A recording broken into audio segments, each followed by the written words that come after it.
A mystical wizard battling an evil dragon. A young hero riding atop a snow beast. This is the stuff of which fantasy films are made. But the magic used to create many of Hollywood's fantastic creatures is a painstaking, labor-intensive technique called stop-motion animation. The first great master of the craft was Willis O'Brien, whose genius gave birth to a superstar named King Kong. O'Brien's protege, Ray Harryhausen, thrilled audiences with his mythological creatures, taking stop-motion animation to new heights. Inspired by the work of O'Brien and Harryhausen, a young animator named Phil Tippett has carried on the tradition, helping pioneer such technological advances as Go Motion. Today, we'll meet the masters of stop-motion animation and visit a world where movie magic is created one step at a time.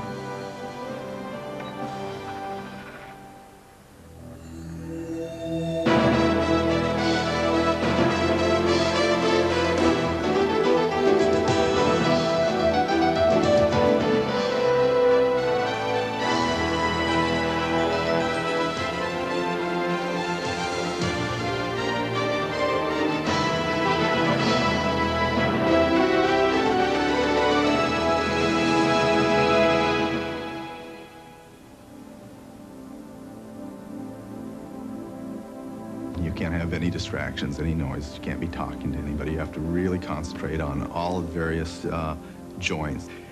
And if you were shooting a 150 frame shot, which is about 6 seconds long, that could take sometimes 6, 7, 8, 10, 12 hours, depending upon how complicated the scene was. Stop-motion animator Phil Tippett has brought some of Hollywood's most unusual characters to life for movies like Coneheads, the RoboCop films, and Return of the Jedi, for which he received an Academy Award. Stop-motion animation is the technique of photographing miniature puppets in a series of still frames. When projected at the standard film speed of 24 frames per second, persistence of vision takes over, and the puppet appears to take on a life of its own. For the animator, it is an intensive process. The puppet's body and limbs are moved in very small increments, and then a single frame of film is exposed to record the image. With absolute concentration, to ensure that all the joints are moving in the desired direction with the desired momentum, the animator repeats the process for each frame. I found that after finishing a shot, you're so focused on this particular thing, you step out, you finish your shot, and download the camera, and come on, you got to drive home. You got to wake up now. Stop-motion animation actually dates back to the earliest days of film. In 1909, director J. Stuart Blackton animated matches, cigarettes, and other smoking paraphernalia in the short comedy Princess Nicotine. But a young man from Oakland, California, named Willis O'Brien, would soon elevate stop-motion animation from a film gimmick to a mainstay of American cinema. O'Brien made his first film in 1915. It took him 2 months to complete the 5-minute melodrama, The Dinosaur and the Missing Link. O'Brien would later refer to this ape man as King Kong's ancestor. He was one of the pioneers of stop motion. He was the first one to really apply it to something spectacular. O'Brien's first full-length feature, The Lost World, was indeed spectacular. The amazing sight of realistically moving dinosaurs astounded audiences and made it 1925's box office phenomenon. Inside each dinosaur puppet was a steel skeletal armature consisting of about 100 joints. O'Brien designed the armatures himself and hired a talented young artist named Marcel Delgado to construct the movie's 50 creatures. In some of the scenes, they have a stampede where the jungle's afire and the dinosaurs are fleeing, and he's got most of them in some of those. In 1930, O'Brien began to work on an RKO Pictures film entitled Creation. In a test reel, he debuted the results of a new system for integrating his miniature figures with live-action photography. This rear projection system allowed O'Brien to project previously shot live-action film one frame at a time and then rephotograph it off a screen incorporated into the miniature set. Additional background scenery could be painted on one or more panes of glass on the camera side of the screen and made to blend in with the rear projected image and foreground miniatures. With minor variations, O'Brien was to use this system for the rest of his career. In 1931, RKO abruptly pulled the plug on creation, but producer Marion C. Cooper, impressed by the test reel, hired O'Brien to supervise special effects on a movie about a giant ape, tentatively entitled The Eighth Wonder. At first, the idea was to make him sort of a half man and half ape. It came out very badly. A second, more simian version of the leading character was also rejected by Cooper. But the third try, completely devoid of human features, was approved. The creature and the movie also received a new name, King Kong.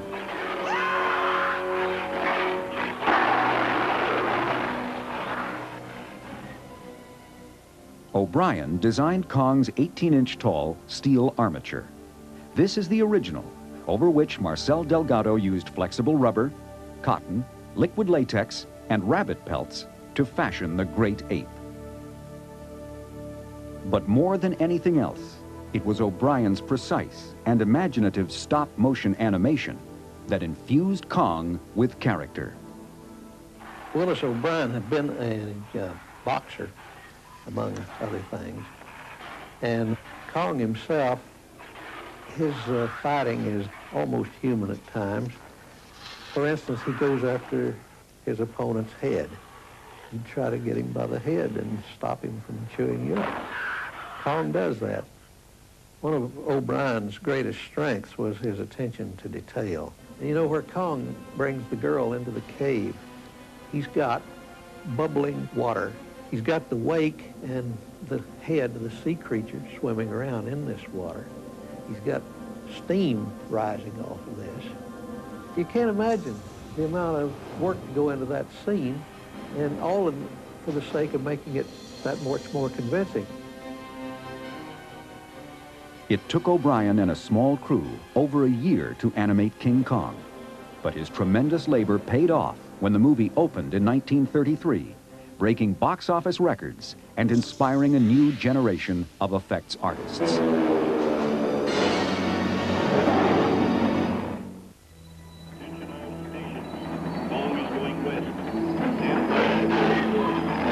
While King Kong inspired many future filmmakers, perhaps no one was more affected than 13-year-old Ray Harryhausen.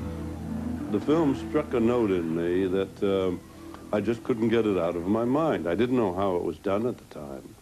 And I felt I must discover this because I knew it wasn't a man in a suit. So I found out about the glories of stop-motion animation, which was kept very secret at that time.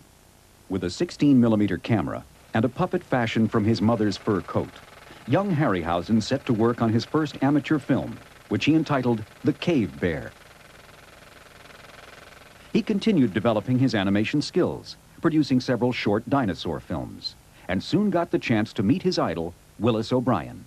Obie told him to bring his work and come up to our house sometime soon, which he did, and brought his mother and dad and his portable screen and ran a bit of the film. I just patted him on the back and praised him, and after they left, Obie looked at me sort of strangely, and he said, "You realize you're encouraging my competition, don't you?"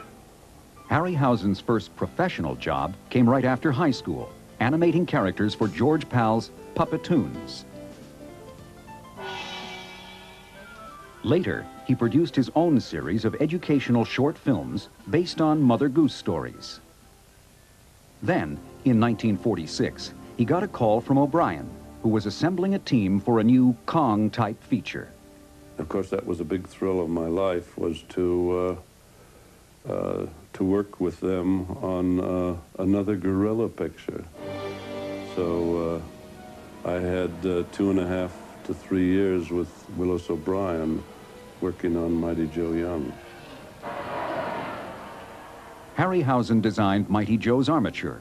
16 inches tall, it was built with 150 moving parts, machined from aluminum. Compared with the Kong armature, Joe is only 2 inches shorter, but considerably lighter and more dexterous. Working under O'Brien's tutelage, Harryhausen accomplished about 85% of the stop-motion animation in the film. He spent many days at the zoo studying gorilla behavior, determined to give Joe a distinct personality. And you have to do that by putting little nuances, and a lot of that is created on the set. You can plan it in a general sense with storyboards, but all the little details you put in as one pose suggests another pose.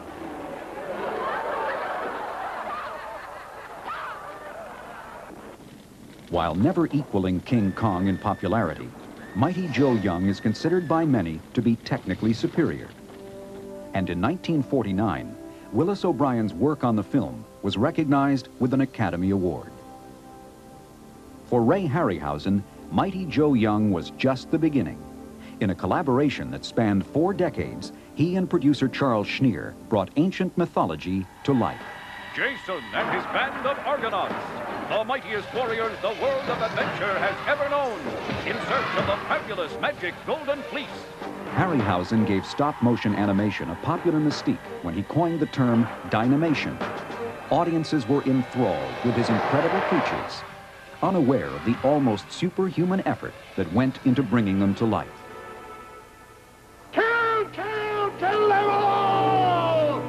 For the climax of Jason and the Argonauts, Harryhausen animated 7 sword-wielding skeletons in one of the most complex stop-motion sequences ever. He was able to average only 13 frames a day, taking 4.5 months to complete this scene.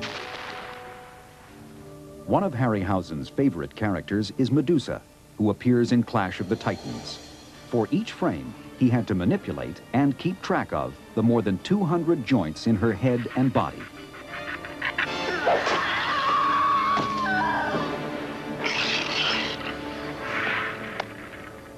Today, Ray Harryhausen is recognized as a grand master of stop-motion animation.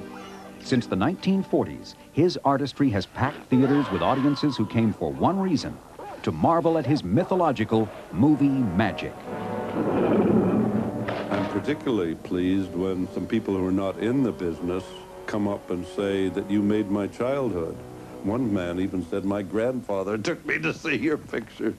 So it made me feel like 102, but it's a thrill to think we made more than just an entertaining film. It affected people's lives, and I think that's what films do.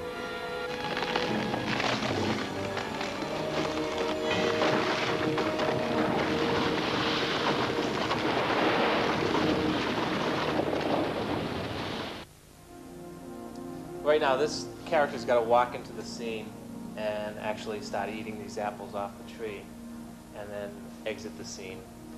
The basic process of stop-motion animation is still practiced in much the same way as it was in the days of Willis O'Brien and Ray Harryhausen.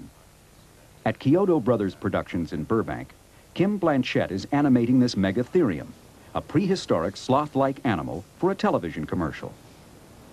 This pointer is actually my reference point on how much I've moved the puppet. But while traditional stop-motion animation tools like the surface gauge are still used, today's animators have a distinct advantage over their predecessors. In recent years, they can utilize video cameras mounted alongside the film camera, which freeze and store the previously exposed frame. Okay, I got it.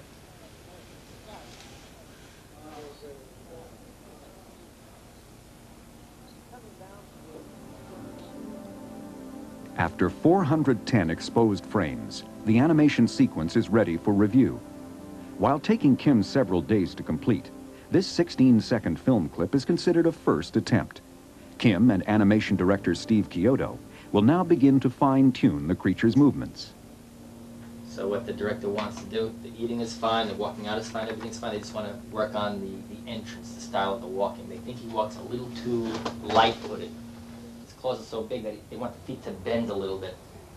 inward, so he's walking on the inside, the outside of his feet, and then drag the feet as much as you can to make them look heavy. After making sure he has the right moves with his own body, Blanchett is ready to animate the entire sequence again. Frame by frame, he infuses the Megatherium with the desired gait and personality.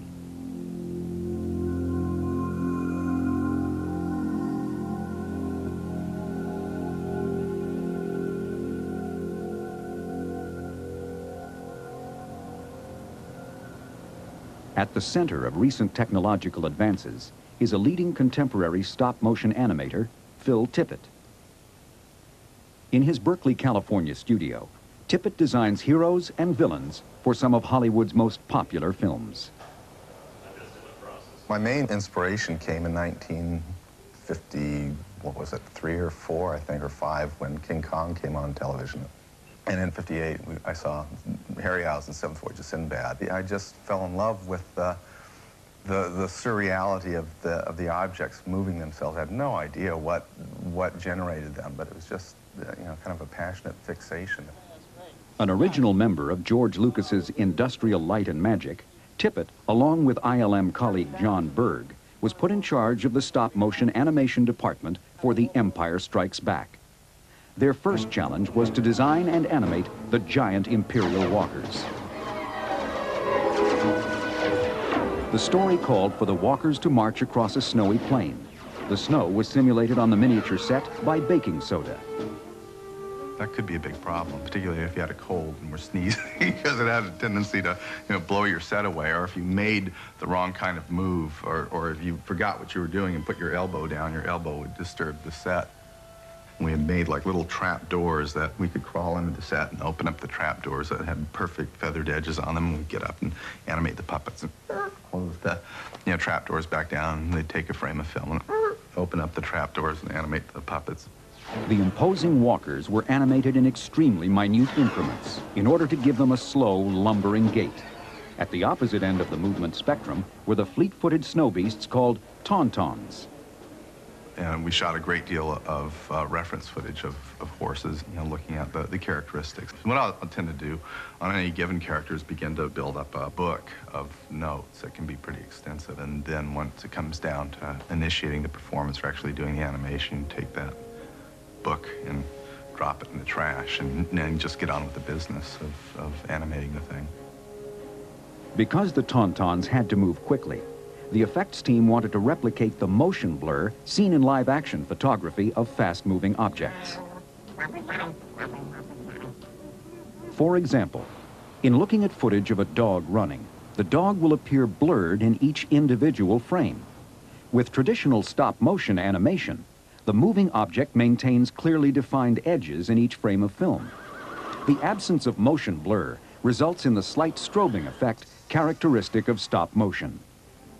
For the tauntaun shots, the puppet was moved slightly along a motion control track with each opening of the camera shutter. This first use of motion blur involved only forward momentum, but Tippett's next project, Dragon Slayer, brought motion blur to all the creature's movements. While Tippett designed the dragon itself, engineer Stuart Ziff built a complex motion control system he called the Dragon Mover. Ziff's invention consisted of 6 motor-driven rods, 1 for each leg, 1 to move the body, and 1 to control the head and neck. Tippett's animation of the dragon was programmed into a computer which controlled the system. The process successfully added motion blur to all the creature's movements and gave rise to a new term, go motion. There was an additional benefit to having all the complex moves of an animation sequence stored in the computer.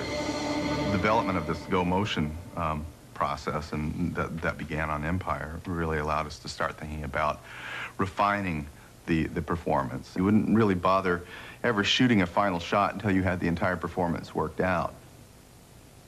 The result was the most horrifyingly believable dragon ever to strafe the screen.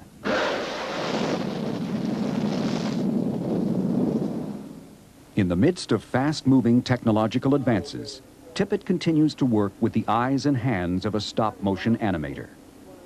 As dinosaur supervisor on Jurassic Park, he transmitted his stop-motion skills into the computer, providing the animation for many key scenes, which were then rendered as computer-generated imagery.